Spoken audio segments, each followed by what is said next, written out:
کیا ایسا نہیں ہے کہ جناب حضرت مالک ابن نویرہ جو صحابی رسول تھے ان کو قتل کیا، اور اس قتل کے لیے جو پہلا فرمان تھا وہ جناب ابو بکر کا تھا کہ جو زکوٰۃ نہ دے اسے قتل کر دو، جلا دو اور مار دو اور جو چاہے کرو۔ اگر یہ پہلا فرمان کہ جو ظلم سے بھرا ہوا تھا اسے آپ لکھیں تو آپ کے لیے جائز ہے، لیکن یہ ظلم کا پیغام اگر ہم سنائیں تو یہ غلط ہے۔ کیا جناب مالک ابن نویرہ کے سروں کو، ان کے اصحاب کے سروں کو کاٹ کر اس پر کھانا نہیں پکایا گیا؟ اگر اسے ہم بیان کریں تو یہ توہین مانی جائے گی۔ جناب عمر نے فرمایا تم نے ایک مسلمان کو قتل کر دیا ہے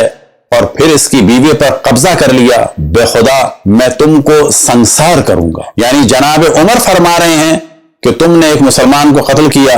اور بیوی کے ساتھ زنا کیا، اور اسی لیے فرما رہے ہیں کہ تمہیں سنسار کر دوں گا۔ تو سوال یہ پیدا ہوتا ہے کہ جناب عمر خالد ابن ولید کے لیے جملے استعمال کر رہے ہیں اور کتب اہل سنت میں بیان ہو رہے ہیں، آپ اس کو لکھ بھی رہے ہیں اور چھاپ بھی رہے ہیں، اور ہم اگر اس کو نقل کر دیں تو ہم پر سزا ہوگی۔ پھر ہم توجہ دلائیں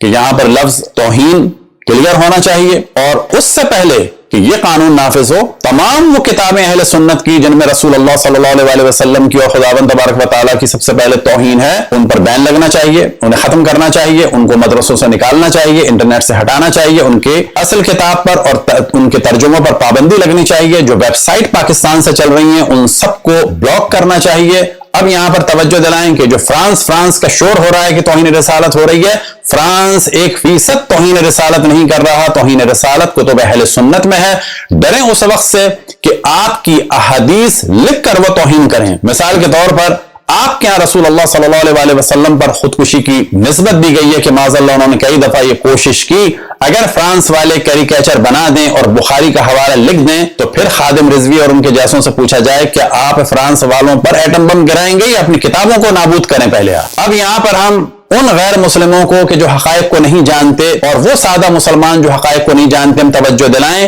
کہ رسول اللہ صلی اللہ علیہ وسلم کو آپ سمجھیں اہل بیت کے ذریعے سے، جناب سیدہ کے گھر پر حملہ کرنے والے اور رسول اللہ صلی اللہ علیہ وسلم کے قول کو بکواس کہنے والوں سے رسول کو نہیں سمجھا جا سکتا۔ دعا ہے کہ خداوند تبارک و تعالیٰ اس مملکت خداداد پاکستان کو ان متعصب افراد کے شر سے محفوظ رکھے، اور انہیں ہم یہ پیغام دے رہے ہیں کہ آپ نے یہ انتہائی بے وقوفی کا کام کیا ہے اور آپ نے اپنے افراد کے دماغوں کو کھول دیا ہے یہ جاننے کے لیے کہ آپ کی کتابوں میں کہاں کہاں توہین ہے، کیونکہ ہم اس موضوع کو اب لگاتار ڈسکس کریں گے اور لوگوں سے بھی کہیں گے کہ کتب اہل سنت میں جہاں جہاں اللہ سبحانہ و تعالی اور رسول اللہ صلی اللہ علیہ وآلہ وسلم اور باقی انبیاء علیہم السلام، اسی طریقے سے بعد میں اصحاب اور امہات المؤمنین کی توہین ہے، اسے کھول کھول کر بیان کریں، چاہے یوٹیوب پر ہو، چاہے فیس بک پہ ہو، چاہے ٹک ٹاک پہ ہو، چاہے اسنیپ چیٹ پہ ہو، چاہے دیگر ایپس پہ ہو، تاکہ سیدھے سادے مخلص اور اچھے مسلمان کے جو برادران اہل سنت میں سے ہیں انہیں پتا چلے کہ ان کے ملا اپنے اس گند کو چھپانے کے لیے یہ سارے قانون بنا رہے ہیں، ورنہ جتنی توہین رسالت اور توہین اصحاب اور امہات المومنین کتب اہل سنت میں ہے اتنی دنیا میں کہیں بھی نہیں ہے۔ وصلی اللہ علی محمد وآلہ الطاہرین۔